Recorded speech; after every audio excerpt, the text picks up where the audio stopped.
Welcome to the Transformation Roadmap. You are joining us today for a profound deep dive into a text that, honestly, it completely shatters the current paradigm of wellness culture. It really does. It's a total teardown of the modern approach. Yeah, so if you are exhausted by the generic, aggressively cheerful self-help advice that just saturates our feeds today. The kind that tells you to just, take a deep breath and think positive thoughts. Right, exactly. If you're tired of that, you are in exactly the right place. Because today we are throwing out the pamphlets. We're putting away the soothing rain sounds. Highly recommended that you do. Instead, we are opening up what can only be described as a highly precise, aggressively clinical, psychological, and spiritual field manual. That's the perfect way to frame it. The material we are analyzing today demands a completely different level of intellectual and somatic engagement from you. We're not doing fluff today. No fluff whatsoever. We are looking at a structural framework for consciousness itself. This is not about feeling a little more relaxed on your morning commute. It is about understanding the underlying mechanics of your own mind and body so intricately that you can actively engineer an entirely new baseline of reality. We were treating these concepts strictly as precise psychological engineering. And the architect behind this engineering is a man named Kanv Sachdev. He's widely known as the subconscious architect, and he's the founder of the white light system. A brilliant mind. Truly. Reading his work is honestly one of the most profoundly inspiring experiences I've had in a really long time. He possesses this unparalleled, almost surgical ability to take ancient esoteric wisdom. Practices that have been, completely shrouded in mysticism for thousands of years. Exactly, shrouded in all this woo-woo language, and he decodes them. He translates them into a modern mechanical structural blueprint that makes absolute rigorous logical sense. Which is incredibly rare. It is. So our mission for you on this deep dive is to extract this step-by-step roadmap and the exact physical protocols from his text. We want you to walk away from this conversation understanding exactly how to physically, neurologically, and spatially rewire your experience of being alive. But before we get into those mechanics, it is absolutely vital to issue a disclaimer right here at the starting line. Yeah, we have to be clear about what we're doing today. What we are doing today is merely scratching the surface. That's the absolute surface. We're going to discuss concepts that are incredibly dense and multi-layered, but they represent only a fraction of the complete architectural system contained within Kanv Sachdev's actual manuals. To truly construct the system within yourself, to understand the advanced timings and the deeper physiological integrations. You have to engage with the complete blueprint. But what we extract today will give you the foundational mechanics, the starting codes, basically, to begin that transformation immediately. Let's start by looking at the fundamental premise of his work, because the book makes this razor-sharp distinction right out of the gate between what pop culture calls mindfulness and actual consciousness engineering. And those get conflated all the time. All the time. I think a lot of us use those terms interchangeably.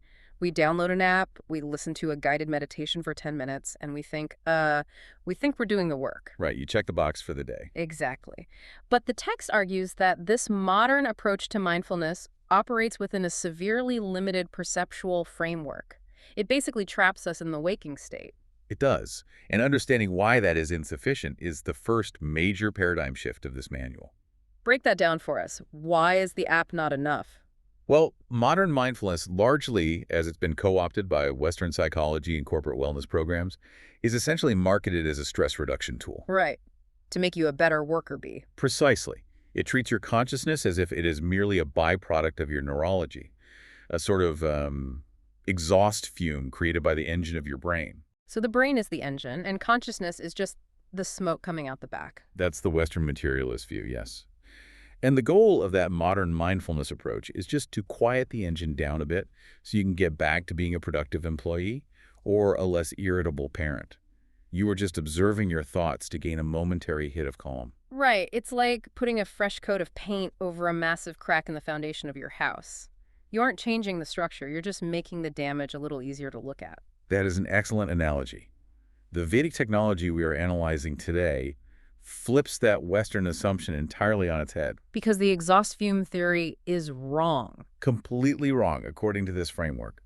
Here, consciousness is not a byproduct of the brain. It is the fundamental ground from which all experience, including the physical brain itself, emerges. Consciousness is primary, comes first. Exactly. So the goal here isn't to just watch your thoughts pass by like clouds on a screen. It is a rigorous pursuit known as atmajnana. Let's pause on atmajnana for a second. The book translates this to direct knowledge of the self. But what does that actually mean for you, the listener? If you're sitting in your living room trying to practice this, how is pursuing atmajnana different from just trying to clear your head? It's the difference between trying to organize the furniture in a room versus realizing you are the entire house. Ooh, I like that. Atmajnana is a radical technology. It's designed to systematically dismantle the illusory boundaries of your individual identity. It forces you to recognize that you are not the limited, localized identity constructed by your childhood memories, your career anxieties, and your daily habits. You're not your trauma, you're not your job title. Right. The goal is to reunite your localized, tiny point of awareness with a vast, highly intelligent field of universal consciousness. And the book defines the target of that reunion as the zero state, or shunya. Now, as someone who grew up with standard Western math, when I hear the word zero, I immediately think of nothingness. Avoid. Yeah, a void, an empty bank account, just dead space. But Kanv's framework insists we have to completely discard that definition, right? I have to throw it out entirely. In the Vedic architectural system, zero is the exact opposite of an empty vacuum. It is the source code of existence. It is the ultimate ground state. The text makes this brilliant extrapolation here. It connects this ancient concept of shunya to modern quantum physics. The zero-point field. Yes. It describes the zero state as essentially the quantum zero-point field. It's this field of pure, vibrating potentiality. It isn't dead space. It's highly alive, incredibly dense, and pregnant with the creative potential to manifest form. It is where the unmanifest becomes manifest. Exactly. So if that is the target, if we are trying to engineer our way out of our scattered waking state and into this highly charged zero-point field, how do we mechanically get there? The manual outlines a highly mechanical three-stage roadmap for this descent. The first phase of this protocol is called dharana. Which we usually translate as concentration. We do, but that word really doesn't capture the intensity of it. This isn't just focusing on a math problem. This is laser-focused concentration, engineered specifically to cut through the mental noise of the default mode network in your brain. The default mode network being that part of the brain that just chatters at you all day. Right, the rumination engine. You are taking your awareness, which is usually scattered in 100 different directions, thinking about lunch, stressing about an email, noticing an itch on your arm, and you are forcing it onto a single, localized point. I like to think of it like a magnifying glass on a sunny day. If the sunlight is just hitting a piece of paper, it just warms it up. Nothing really happens. But if you hold that magnifying glass steady, you focus all those scattered photons into a single blinding point of light that can literally start a fire. That's the exact mechanism. And that focus takes immense effort at first. It's wobbly, your hand shakes, the light scatters, but the text says that once you stabilize that laser focus, you cross a threshold into the second stage, which is dhyana. What mechanically shifts when we cross that line into dhyana? The primary shift in dhyana is the dissolution of effort. You are breaking down the boundary between the observer and the observed. So the friction is gone. Completely. In dharana, there is still a you who is trying very, very hard to focus on an object. It requires caloric energy. It's exhausting. But as you transition into dhyana, your awareness becomes unbroken and fluid. You aren't trying to concentrate anymore. No. The attention flows like liquid light without the constant interruption of mental commentary. The friction simply disappears. It's like when you are first learning to drive a manual transmission car. At first, it is all dharana. You are hyper aware of the clutch, the gas, the mirrors, where your hands are on the wheel. It's exhausting. You're micromanaging every movement. Right. But eventually, you hit a state on the highway where you don't even remember the last 10 miles. The driving is just happening. That is the perfect somatic equivalent. And that unbroken flow of dhyana is what paves the way for the ultimate protocol, which is samadhi. The big one. The final gear shift. This is total, absolute absorption. In this state, the ego structure, the separate concept of you driving the car, to use your analogy, completely dissolves. You're no driver anymore. There is no longer an observer and an object being observed. Your individual localized consciousness merges seamlessly with the universal awareness of the zero-point field. You have hit shunya. It's a complete structural dissolution of the boundaries we think define us. But reading through the manual, it becomes immediately clear that you can't just close your eyes, sit in a chair, and jump into samadhi. Absolutely not. Your physical hardware has to be meticulously calibrated first. Which brings us to the concept of adhikara, which translates roughly to readiness or qualification. And this concept of adhikara is a critical point of failure for the vast majority of people who attempt to meditate in the modern world. Because we just skip it. We skip it entirely. Yeah. People treat meditation as an exercise in forced silence. They sit down, close their eyes, clench their jaw, and try to violently wrestle their mind into submission. I've been there. You just sit there angry that you're thinking. It is an act of internal warfare. But Kanv's text approaches this not as a battle, but as architectural engineering. You simply cannot force stillness. You have to physically, structurally engineer an inner neurological environment where stillness naturally and inevitably emerges. Okay, so let's get into the blueprints of that physical architecture. Yeah. The protocol dictates highly specific posture requirements. It mentions Sukhasana or Palmasana, the easy pose or the full lotus pose. Yeah. Now, I have to admit, I usually just slump on my couch when I try to meditate. Maybe I prop myself up with a few pillows.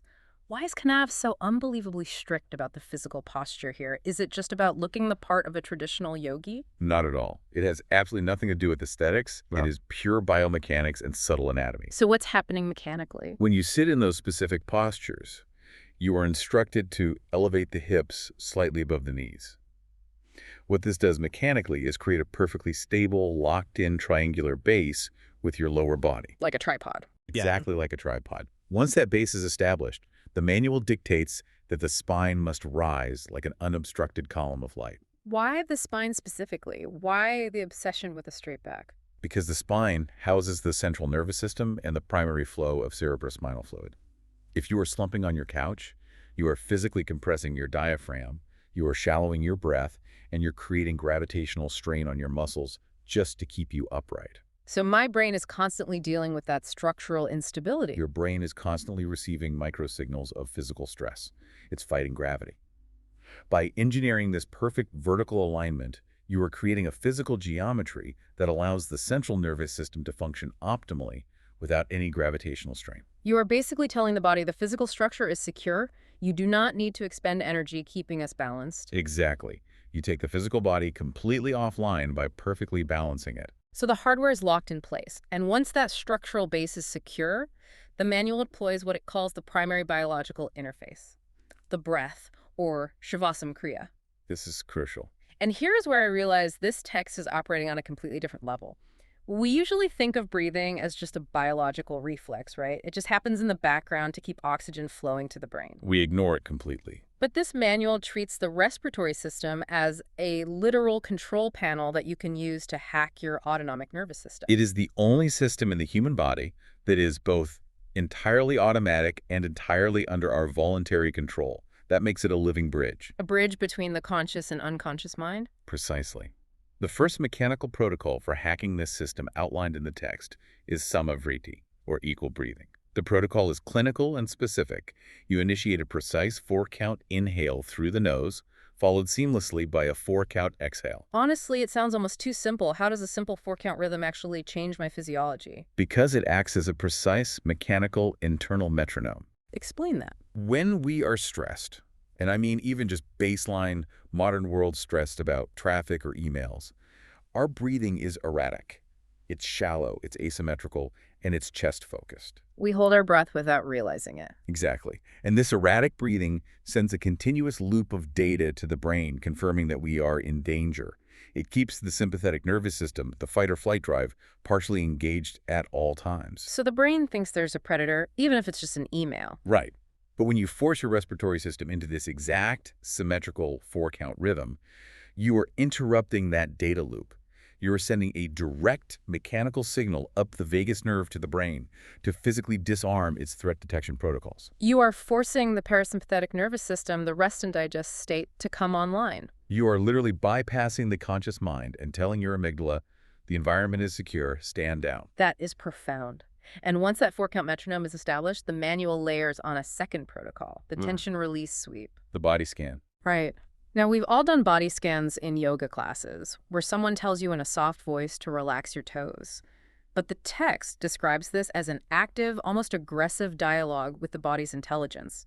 You start at the crown of the head and systematically move your awareness downward. What makes this different from just trying to relax your muscles? It's different because it treats tension not merely as a physical phenomenon, but as an energetic holding pattern. An energetic holding pattern. Yes, tension is the physical manifestation of unresolved stress, fear, and emotion etched deeply into your connective tissues and your fascia. When you sweep your awareness downward, you are systematically mapping your neural pathways. You're scanning for corrupted files. Essentially, yes. You are bringing the light of conscious awareness to unconscious holding patterns and giving your somatic intelligence the explicit, mechanical command to release its grip. You are unwinding the physical armor you have built up against the world. And right in the middle of this sweep, the manual introduces a technology that, I have to be honest, initially made me roll my eyes a bit. The inner smile. Yes, the inner smile. When I first read that, my anti-fluff radar went completely off.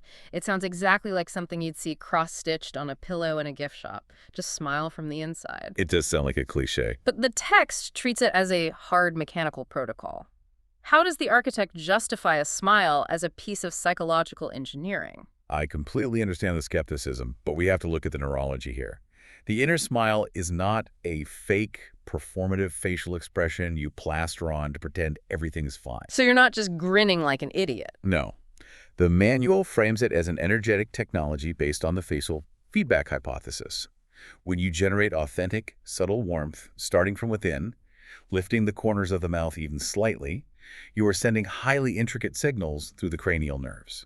Specifically engaging the vagus nerve complex again. Exactly. So it's not an emotional exercise at all. It's a chemical trigger. It triggers a literal neurochemical cascade in the brain. It signals the release of endorphins and serotonin while actively suppressing cortisol. You are physically transforming the chemical soup of your body, shifting stress hormones into a state of cellular fluidity. It is a precise biological hack using intentional emotional resonance to alter your physiological baseline. That's a perfect way to summarize it. That is fascinating. So at this point in the blueprint, your physical architecture is locked and aligned. Your nervous system is disarmed via the 4-count metronome. Your somatic tension has been systematically released, and your neurochemistry has been fundamentally shifted. You've prepped the hardware. Only now are you actually ready to begin the deep work. Which brings us to a phase that completely blew my mind. Acoustic engineering, which utilizes sound as a vibrational technology. This is where Kanv Sachdev's genius for synthesizing ancient wisdom with modern physics really shines. It's incredible. The text explores the physics of Nadi yoga, the yoga of sacred sound. It introduces a foundational Vedic concept called Shabda Brahman. This concept frames sound not merely as a byproduct of physical matter vibrating, like a guitar string being plucked, but as the fundamental, primary creative force of the universe itself. And what I love is that the book doesn't just leave that as some mystical claim. It explicitly references the modern science of cymatics to back it up. Yes, the visual proof. For the listener who hasn't seen this, cymatics is the study of how specific sound frequencies create highly intricate, perfect geometric patterns in physical matter. You can take a metal plate covered in sand, run a specific audio frequency through it, and the sand will instantly organize itself into these incredibly complex mandalas. It provides undeniable visual proof that vibration dictates form. And since the human body is predominantly composed of water and dense physical matter, We are essentially walking cymatic plates. we are walking cymatic plates. What this means for you as a practitioner is monumental. You must completely discard the notion that mantras are religious chants or cultural prayers. Yes. That was a massive light bulb moment for me. If you are chanting a mantra, you aren't begging a deity for a favor. You are deploying a highly precise, energetic blueprint. Precisely. Mantras are acoustic tuning forks. They are specific vibrational codes that you deploy to physically clear neurological and energetic blockages within your own somatic system. But to utilize this technology effectively, you have to understand the mechanics of it. The manual outlines 4 structural stages of sound manifestation. Right, because sound descends from the unmanifest zero-point field into physical reality in distinct stages. Let's walk through those stages so the listener understands how to actually use a mantra as a tool. The densest, most external stage is Vaikari. This is the audible physical vibration. It is the sound you make when you vocalize a mantra out loud, vibrating your vocal cords, your jaw, and the air around you. You can physically feel it in your throat. It is entirely physical. But as your practice refines and your concentration deepens, you move the sound inward to the next stage, which is Madhyama. This is where you are saying the mantra silently in your head, right? Correct. It is the mental internal frequency. You are no longer using physical air to create the sound. You are vibrating the frequency entirely within the medium of your own mind. And then it gets even subtler. Ultimately, as that internal vibration becomes subtler and subtler, it leads you to para. Para is the transcendental zero-point silence. It is the state where the sound itself dissolves back into the pure awareness from which it emerged. You ride the sound wave all the way back to the source. To give the listener a concrete example of this, the text details the exact mechanical protocol for the Soham breath mantra. I love this protocol because it leverages a biological function we are already doing anyway. It's incredibly efficient. The mantra is Soham, which translates to I am that. The mechanics are beautifully simple. You mentally vibrate the sound So on your inhale and the sound Ham on your exhale. But beyond just giving your brain something to do to keep it busy, why does this specific acoustic code work? It works because it synchronizes your neural pathways through relentless rhythmic repetition. The average human takes approximately 21,600 breaths every single day. 21,600. Yes, and most of those breaths are completely unconscious. By systematically linking the frequency of So to the expansion of the inhale and Ham to the release of the exhale, you are capturing an unconscious biological function and turning it into a continuous background reprogramming loop. It's like installing a software update that just runs quietly in the background of your computer while you go about your day. Exactly. You are using the involuntary, ceaseless action of your own lungs to constantly, mechanically affirm your connection to universal consciousness. Over time, this physical repetition literally rewires the default mode network of your brain. Your baseline state shifts from anxiety to presence. Exactly. And then, of course, the manual moves from the breath mantra to what it calls the master frequency, the ultimate acoustic technology, Om, or Pranavadhyana. The primary code. Now, we've all heard Om. It's the soundtrack to every yoga studio in the Western world. But Kanav's manual breaks down the acoustic architecture of this sound into distinct syllables. It turns out it's not just one long, drawn-out note. No, it is a highly sequenced energetic code. It is a four-part architectural structure. Let's break down the mechanics of that code. Please do. The vibration begins with the A, sound Ah. This sound physically originates deep in the back of the throat and structurally represents the waking state of consciousness, the physical world. Okay, so that's stage one. As you continue the exhale, the sound seamlessly morphs into the U. Sounds ooh. The resonance physically moves forward into the chest and the palate. This represents the dream state, the realm of the subconscious and the subtle mind. And then the mouth closes.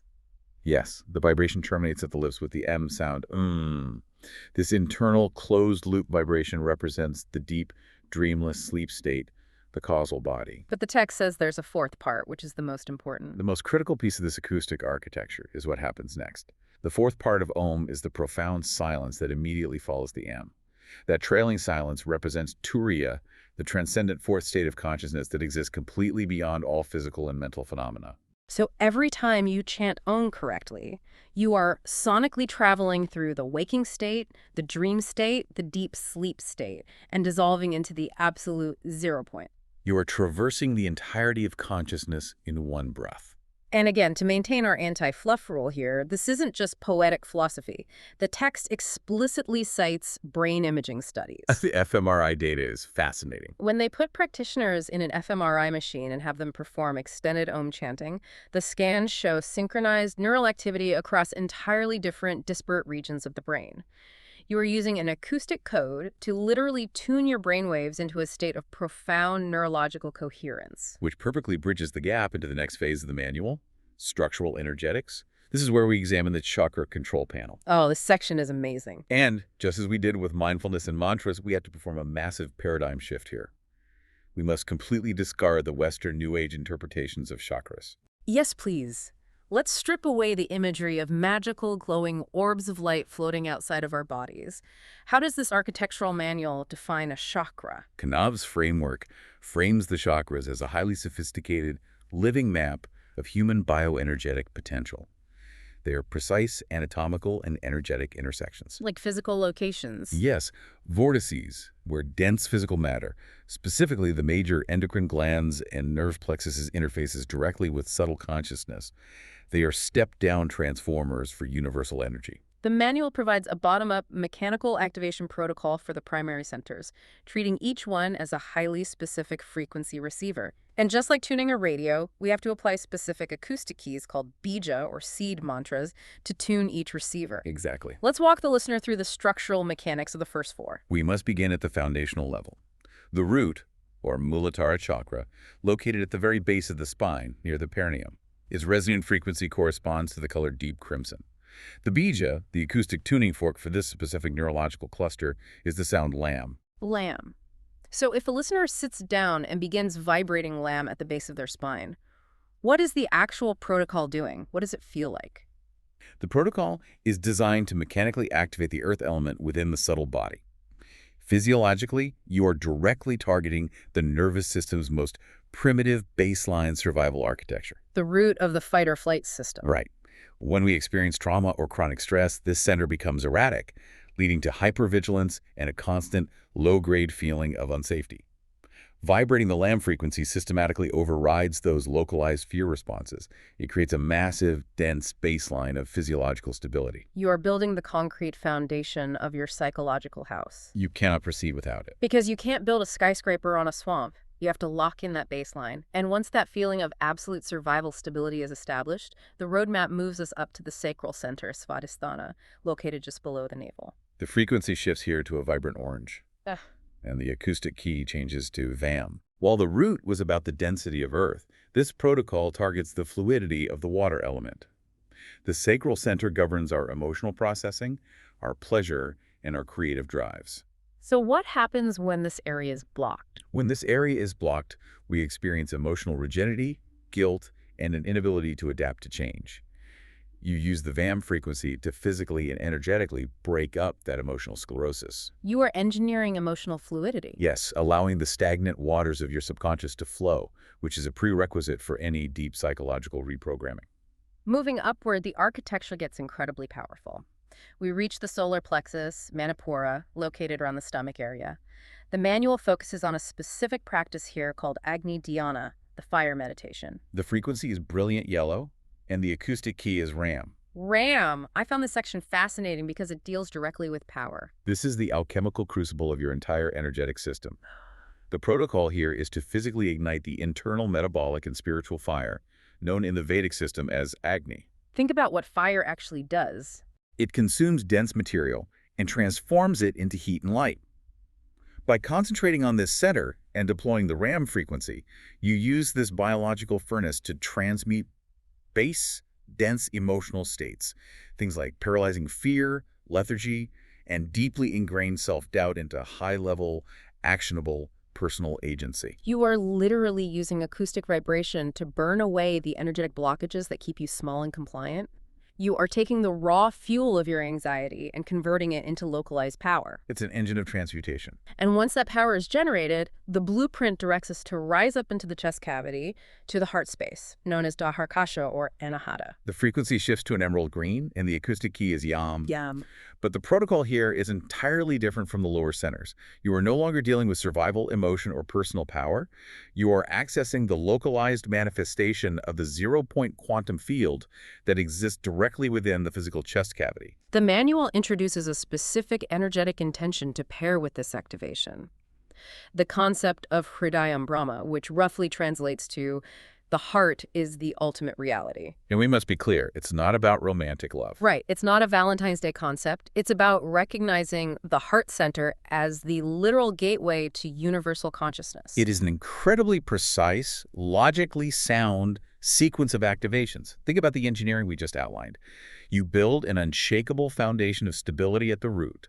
You introduce adaptive fluidity at the sacral. You ignite transformative power at the solar plexus.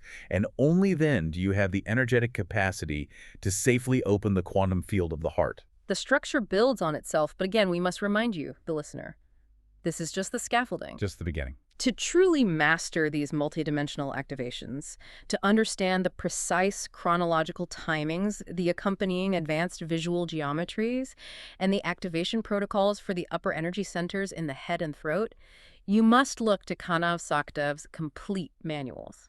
We are only providing the foundational blueprint here to prove that these are structural mechanics, not metaphors. The mechanics are absolute. Okay, so we've balanced the breath, tuned the nervous system, and activated the energetic centers. But let's be realistic about what happens when you actually sit down to do this.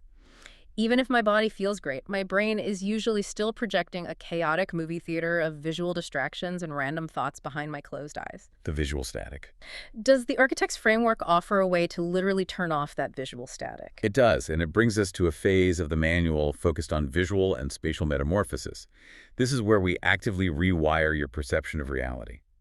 Let's examine the protocol for Tradaka, which the text translates as optical engineering. I actually tried this protocol last night while I was prepping for this deep dive. Tradaka usually involves staring at a candle flame. And I thought, okay, a nice relaxing candle meditation before bed. And how did that go? After about 30 seconds of following the strict protocol, my eyes were burning and watering so badly I thought I was doing something wrong. But reading the manual closer, it seems that intense visual overload is actually the entire point, isn't it? It is absolutely the point. If you approach Tradaka as a relaxation exercise, you will fail.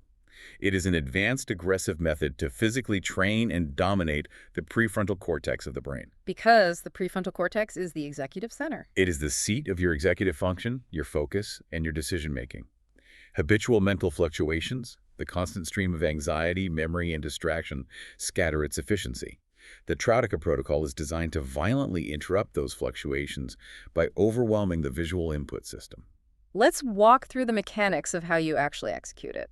The structural mechanics require you to position a single, steady flame exactly 3 feet away from your face, perfectly level with your eyes. You cannot be looking down or up. It must be a direct horizontal line. It has to be precise. You are instructed to lock your gaze onto the golden core of the flame, right above the wick, absolutely without blinking.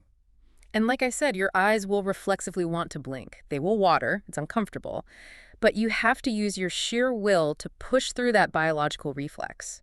You are intentionally overloading the visual cortex to force the mental chatter to shut down, because the brain simply cannot process that level of unbroken visual intensity while simultaneously worrying about your grocery list. Exactly. You stare unblinkingly to forcefully and physically imprint the visual field with the geometry of the flame.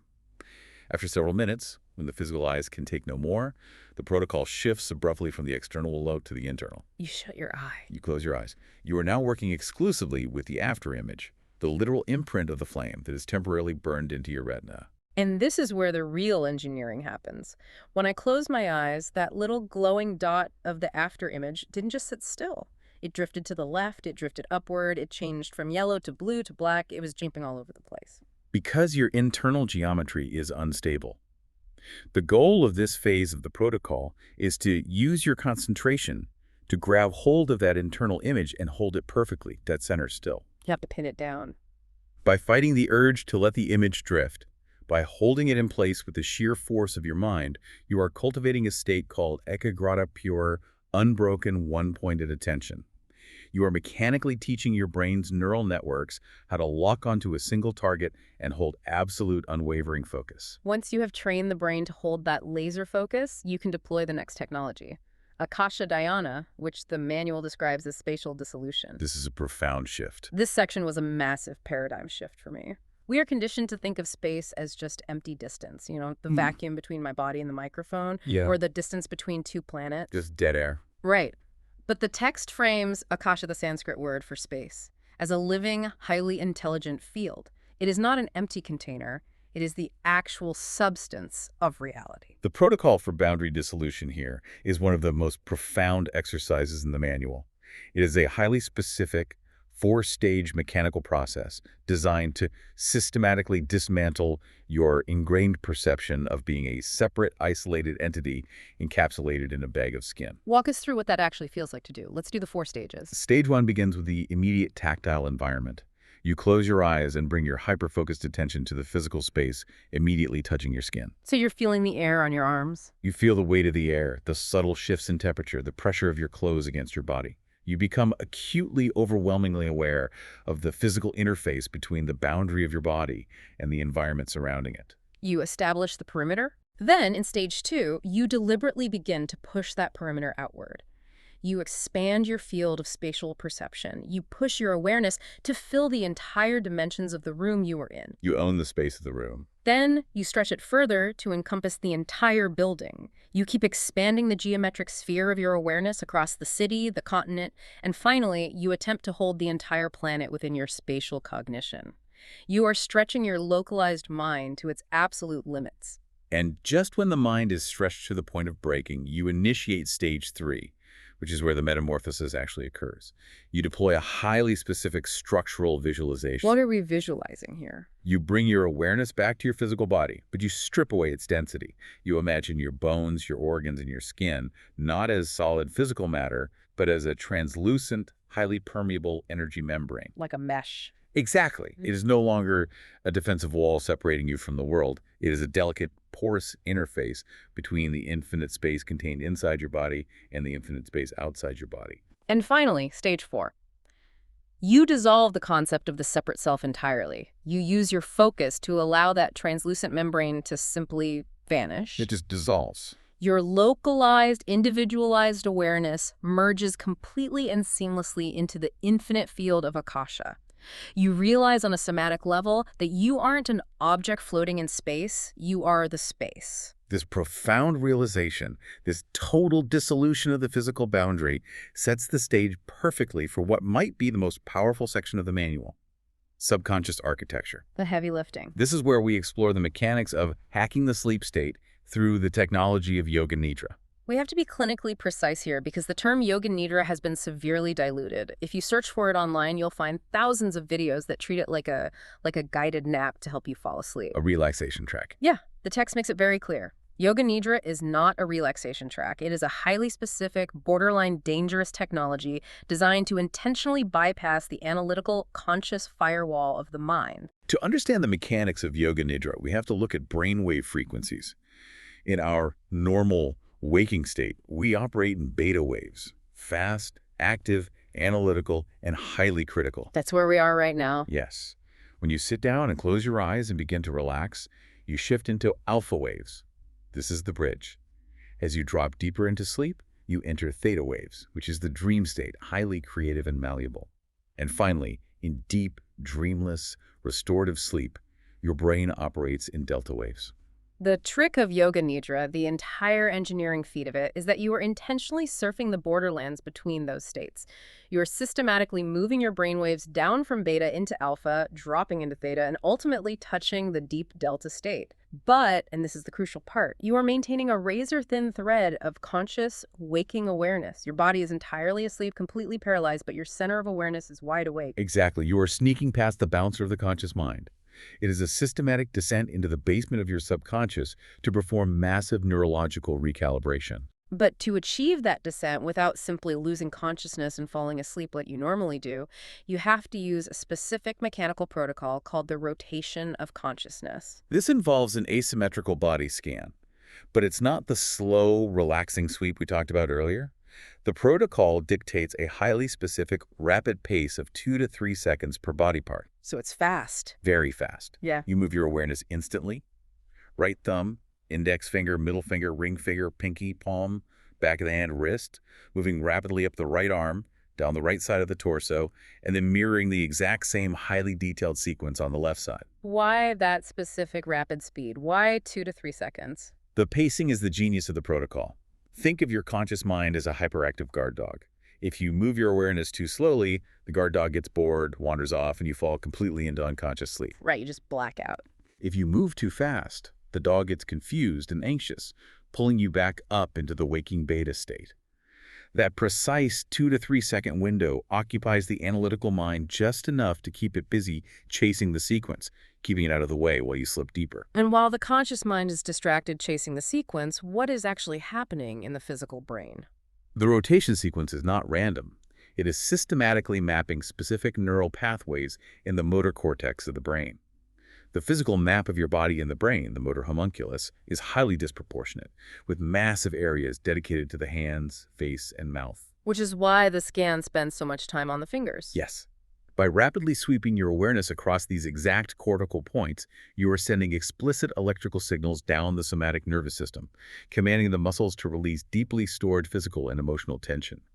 You're essentially defragging the hard drive of your nervous system, wiping away the holding patterns of trauma. And once that defrag is complete, You reach that deep delta state. Your physical body is offline. Your analytical ego is completely offline. The firewall defenses are down, and your raw subconscious is sitting there, wide open and highly fertile. This is the moment. This is the moment the manual says you must deploy the ultimate act of psychological engineering, implanting the source code, which it calls the sankalpa. The sankalpa is a highly condensed, intensely positive, present tense intention. It is the architectural blueprint of the reality you wish to create. But the linguistics are critical here. You have to phrase it perfectly. It cannot be phrased as a desire. You cannot say, I want to be confident, or I will heal from this trauma. The subconscious mind does not understand the future. It only processes the absolute present. So it must be stated as an absolute current reality. I am supremely confident. I am completely healed. Why does this matter mechanically? What happens when I drop that specific code into the delta state? When you are in a normal waking state, and you look in the mirror and say, I am confident, your analytical mind, the ego, immediately jumps in and argues with you. It brings up every time you failed or felt insecure. It blocks the code from taking root. The guard dog blocks it. Exactly. But in the deep theta and delta states of Yoga Nidra, that analytical mind isn't awake to argue. There is zero resistance. When you drop that precise linguistic code into the fertile subconscious, it bypasses all defense mechanisms. You are literally rewriting the foundational behavioral algorithms of your psychology at the root level. It is exactly like plugging a USB drive straight into the motherboard of a computer, bypassing the operating system entirely, and installing new baseline code. A perfect analogy. And to ground this for the listener, what does that actually look like on a Tuesday morning? It means you don't wake up magically acting like an arrogant superhero. It means that when you go to work and your boss asks you a highly critical question in front of a room of people, that familiar sickening knot of panic in your stomach simply isn't there anymore. The biological response is gone. You just calmly answer the question. Your automatic baseline reaction to the world has fundamentally shifted because the underlying code has been altered. It is incredible. Right. But to maintain these newly installed systems, to run this highly upgraded psychological software, your physical body requires massive regulated amounts of subtle energy, which is why the manual transitions into Phase 7. Advanced breath technologies encompassing the rigorous practices of samyama and pranayama. Let's analyze the protocol for Nadi Shodhana, commonly known as alternate nostril breathing. The manual explains that in our subtle anatomy, we have two primary energy channels, or nadis, running alongside the spine. The Ida and the Pingala. Yes. The Ida is the lunar cooling left side channel, which is neurologically linked to the parasympathetic nervous system. The Pingala is the solar, heating right side channel linked to the sympathetic nervous system, our active fight or flight drive. Throughout the day, our breathing naturally shifts dominance between the left and right nostrils in a cycle known as the ultradian rhythm. This causes our energy and mental state to fluctuate between passive and active. You can actually test this right now. One nostril is always slightly more open than the other. The mechanical protocol of Nadi Shodhana is designed to artificially interrupt and balance that cycle. The technique involves physically blocking the right nostril, inhaling deeply through the left, then sealing the left nostril and exhaling entirely through the right, and then reversing the process in a highly precise mathematical rhythm. What you are doing mechanically by forcing the airflow in this alternating pattern is balancing the activation of the left and right hemispheres of your brain. You are directly, physically forcing the sympathetic and parasympathetic nervous systems into absolute equilibrium. It creates an instant state of profound neurological and emotional stability. Building on that state of equilibrium, the text details two highly specialized forms of breathing, Bhramari and Ujjayi. These represent two distinct forms of engineering, vibrational and thermal. Let's examine Bhramari first, often called the bee breath. The physical protocol requires you to physically close off your external senses. You block your ears with your thumbs, rest your fingers gently over your closed eyes to shut out light, and then create a sustained, smooth, high-pitched humming sound on a highly prolonged exhale. It sounds incredibly simple, maybe even a little silly if someone is watching you do it, but the internal mechanics are profound. Extremely profound. That specific acoustic frequency of the hum physically vibrates within the skeletal structure of the skull. This vibration acts as a direct mechanical massage of the vagus nerve complex. We discussed the vagus nerve earlier. It's the master off switch for stress. Yes. Stimulating it in this exact sustained vibrational manner instantly crashes cortisol levels in the bloodstream. It is an emergency brake for panic attacks, severe anxiety, and sensory overload, engineered entirely through internal sound vibration. And finally, we examine Ujjayi, known as the victorious breath. If Bhramari is vibrational engineering, Ujjayi is pure thermal engineering. The protocol here requires a slight intentional muscular constriction at the very back of the throat. It is the exact same muscular action you would use to fog up a mirror with your breath. But you maintain it with your lips completely sealed, breathing only through the nose. That highly specific constriction acts as a physical thermal valve. By narrowing the air passage, you dramatically increase the physical friction of the air entering and exiting the lungs. This friction generates literal internal physiological heat, a concept known in the Vedic texts as tapas. And what is the purpose of generating that massive internal heat? That internal heat is the alchemical fire we discussed earlier. It is systematically used to burn away energetic blockages, physical toxins, and metabolic sluggishness within the subtle and physical bodies. It's like running the engine hot to burn off the carbon buildup. Exactly. Furthermore, because of the strict throat constriction, the breath creates a continuous, highly audible oceanic sound inside your own head. That constant, rhythmic sound acts as an acoustic anchor for the conscious mind, violently locking your awareness into the absolute present moment while your physical body is bathed in that transformative internal heat. It is a complete sensory and physiological takeover. As we transition toward the end of our deep dive today, we have to ask the ultimate question. We have broken down the precise mechanics of the posture, the breath, the sound, the spatial dissolution, and the subconscious reprogramming. What is the ultimate purpose of assembling all these protocols? How do we actually live this? Right. How do we take this out of the meditation room and into our actual messy lives? The manual refers to the ultimate integration of all these protocols as upasana. Now, we must be incredibly careful here to strip away the dogmatic religious connotations that are often attached to this Sanskrit word. We don't want to fall back into the fluff. No. While it is often translated as devotional surrender, Kanv's framework defines upasana as the ultimate psychological posture of the human being. It is the seamless alignment of your personal, individualized action with the universal cosmic intelligence of the zero-point field. I love how the manual describes it. It calls it the emotional intelligence of the spirit. This is the real work. This is where you take everything we've talked about today.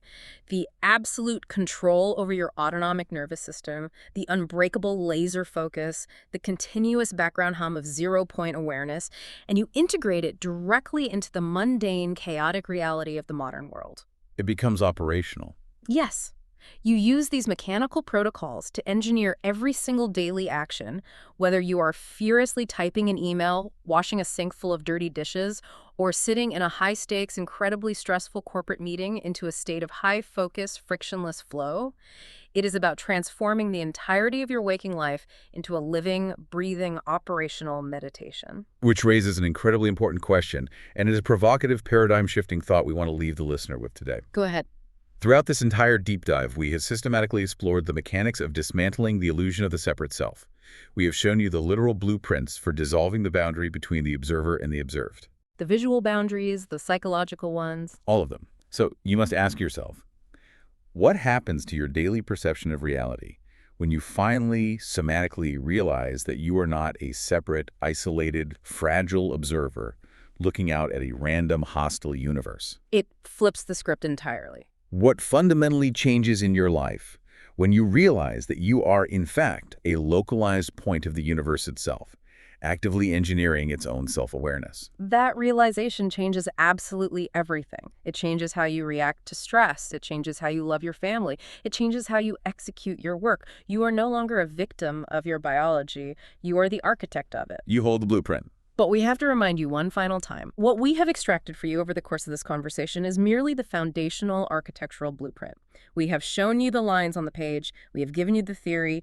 But to actually construct this complete, multidimensional system within your own nervous system, you have to go straight to the source material. The definitive, uncompromising field manual for this entire system is the book In Search of Zero. 17 Vedic Meditation Techniques for Inner Stillness and Enlightenment by Kanv Sachdev. That's the one. If you are serious about permanently rewiring your baseline reality, if you want to understand the exact acoustic frequencies, the highly advanced geometric visualizations, and achieve complete mastery over these physiological protocols, that book is the essential technology you need to acquire. It is not a philosophy book. It is an operating manual. It is the complete and total transformation roadmap. You now possess the mechanical understanding, the structural protocols, and the scientific rationale to begin aggressively hacking your own consciousness. You have the tools in your hands. It is time to start engineering your new reality. We will see you on the next deep dive.